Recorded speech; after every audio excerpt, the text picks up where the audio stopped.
یہ کہہ کے کیوں بتایا گیا؟ یہ کیا چیز ہے جو انسانوں کو دی گئی ہے؟ یہ نہ دی جاتی تو انسانوں کی کیا کیفیت ہوتی؟ یہ بڑی اہم چیز ہے سمجھنے کی۔ اسی سے پتہ چلتا ہے کہ وحی کی اہمیت کیا ہے، اور یہ جو خدا نے انسانوں کو وحی دی ہے، واقعی یہ کتنا بڑا انعام ہے اس کی طرف سے، یوں کہہ لیجئے اتنا بڑا عطیہ ہے اس کی طرف سے، اور جس کی کوئی قیمت ہی نہیں لگائی جا سکتی، اور یہ بلا مزد و معاملہ، بلا مشقت ملا ہے انسانوں کو۔ تو اس لیے بلا مزد و معاملہ اور بلا محنت ملا کہ وہ وحی رسول اللہ صلی اللہ علیہ وسلم کو وحی آئی، حضور پہ فریضہ ادا کیا گیا کہ بلغ ما انزل الیک، پہنچاؤ ان تک، تو جن تک یہ پہنچایا گیا، اور یہ کہا گیا کہ لا اسألکم علیہ من اجر، میں اس کے بدلے میں تم سے کوئی معاوضہ نہیں مانگتا۔ تو نوع انسانی کو تو بلا مزد و معاوضہ ملا، رسول کو بھی وہی جو ملی ہے اس میں اس کے اپنے کسب و ہنر کا کوئی دخل نہیں تھا۔ وہ تو کہا ہے کہ رسول کو ایک دن پہلے بھی پتہ نہیں تھا کہ مجھے یہ وحی ملنے والی ہے، یہ اس کی اپنی کوششوں اور کاوشوں کا نتیجہ نہیں تھا،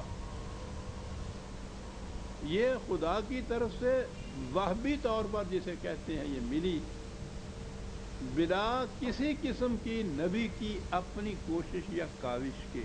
یہ خصوصیت ہے وحی کے علم کی کہ خدا سے وہ براہ راست نبی کو ملتا تھا، اور اس میں نبی کی اپنی فکر، اپنے شعور، اپنے عقل، علم، کوشش، محنت کا کوئی دخل نہیں ہوتا تھا۔ یہ تنزیل ہوتی تھی خدا کی طرف سے، آبجیکٹیولی یہ چیز مل جاتی تھی نبی کو، اس میں سبجیکٹو اس کا اپنا کوئی دخل نہیں ہوتا تھا۔ تو جب نبی کی یہ صورت تھی کہ اس میں اس کی کاوش اور محنت اور فکر تک کا بھی دخل نہیں تھا وحی کے اندر، تو نبی کو بھی یہ ملی تو یہ بطور من کے ہی ملی، جیسے کہا گیا عطیہ کے طور پہ ملی، بلا کاوش اور محنت کے ملی۔ اور نبی نے جب یہ دوسرے انسانوں تک اسے پہنچایا تو ان انسانوں کو بھی یہ عطیہ کے طور پر ملی، بلا محنت اور کاوش کے ملی۔ یہ وجہ ہے جو اسے بار بار خدا نے یہ من کہہ کے پکارا ہے، اس کو جو دیا گیا، کہ اس میں یہ عطیہ ایسا ہے جس میں کسی کی محنت اور کاوش کا کوئی دخل نہیں۔ بہرحال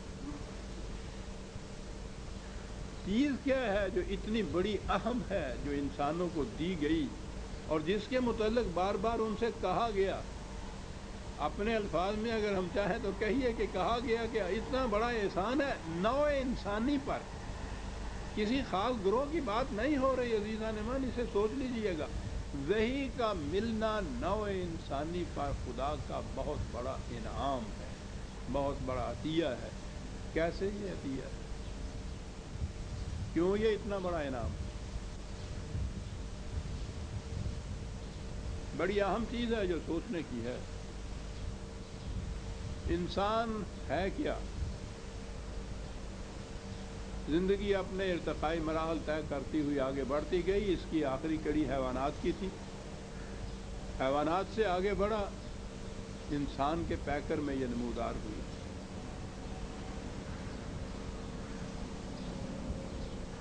انسانی زندگی جو اس کی طبعی زندگی ہے، فزیکل لائف ہے، اس میں بہت سا عنصر حیوانی زندگی کا ہے، وہ ایسا ہے کہ دونوں میں امتیاز ہی نہیں ہے۔ جس انداز سے حیوان زندہ رہتا ہے اسی انداز سے انسان زندہ رہتا ہے، کھانے سے، پینے سے، سانس لینے سے، سونے سے، یہی چیزیں ہیں نا، اسی سے انسان زندہ رہتا ہے، اسی سے حیوان زندہ رہتا ہے۔ یہ الگ بات ہے کہ وہ کھانے کی نوعیت کیا ہے، وہ تو دوسری چیز ہے، لیکن اصولاً جو زندہ رہنے کے لیے جو اسباب ہیں وہ تو یہی ہے نا، کھانا پینا، سانس لینا، سورج کی روشنی سے فائدہ اٹھانا، حرارت سے فائدہ اٹھانا، سو جانا، یہ ہے، اور یہ انسان اور حیوان میں مشترک ہے۔ وہ عام طور پہ جو یہ محققین ہیں ان علوم کے، انہوں نے کہا کہ بنیادی طور پر تین چیزیں ہیں ایسی حیوان اور انسان میں مشترک، یا انسان جو آگے بڑھا ہے تو یہ حیوانی زندگی جو پچھلی اس کی تھی اس سے یہ تین چیزیں اپنے ساتھ لے کر آیا ہے: سیلف پریزرویشن، تحفظ خیش، اپنے آپ کو محفوظ رکھنا، اپنی زندگی کو، جان کو محفوظ رکھنا۔ پہلی چیز یہ ہے سیلف ایگریشن، تغلب خیش، غالب رہنا دوسرے پہ، اتنی قوت اپنے اندر رکھنا جس سے یہ اپنی حفاظت کر سکے، دوسرے کے مقابلے میں دوسرے پہ غالب رہے، اور سیلف پروکریشن، اپنی نسل کو آگے بڑھانا۔ یہ تین چیزیں یہ لے کے آیا حیوانات کے ساتھ۔ یہ چیزیں جو ہیں حیوانات کے اوپر فطرت کی طرف سے کنٹرول ہے کہ وہ حیوان انہیں اسی حد تک استعمال کرے جس حد تک وہ اس کے لیے مفید ہے۔ فطرت آگے بڑھنے نہیں دیتی، کتنا ہی زیادہ چارہ کیوں نہ رکھا ہو، جب پیٹ بھر جاتا ہے بیل کا تو وہ فطرت خود کنٹرول کر لیتی ہے، باقی چارہ وہ چھوڑ دیتا ہے، بیٹھ جاتا ہے آرام سے۔ یہ ایگریشن اس کا بھی جو ہے وہ اس حد تک ہی ہوتا ہے کہ شیر کو ضرورت ہوتی ہے کہ وہ ہرن کو چیر پھاڑ کھائے۔ ایک ہی ہرن جب اس کا پیٹ بھر جاتا ہے تو باقی 10 ہرن چاہتے ہیں پھرتے ہیں، وہ اس تک نہیں جاتا، فطرت نے کنٹرول رکھا ہے اس کے اوپر۔ نسل کشی کا جہاں تک تعلق ہے وہ فطرت کا کنٹرول ہے۔ سارا سال بیل اسی گایوں کے گلے کے اندر چرتا پھرتا رہتا ہے، کبھی نگاہ اٹھا کر بھی نہیں دیکھتا۔ نہ گایوں کو اس کی تمیز ہوتی ہے کہ یہ کوئی نر یا مذکر ہے اور ہم تانیث میں ہیں، کوئی سوال ہی نہیں ہے۔ لیکن جب ادھر کا اشارہ ہوتا ہے،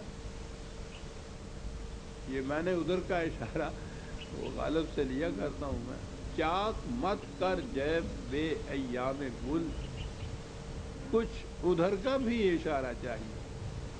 بڑا خوبصورت انداز میں بات کی ہے۔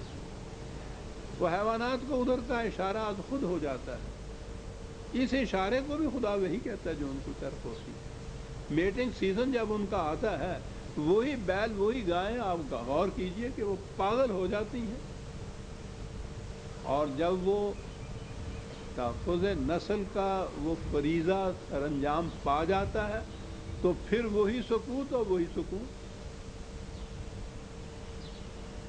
فطرت کی طرف سے کنٹرول۔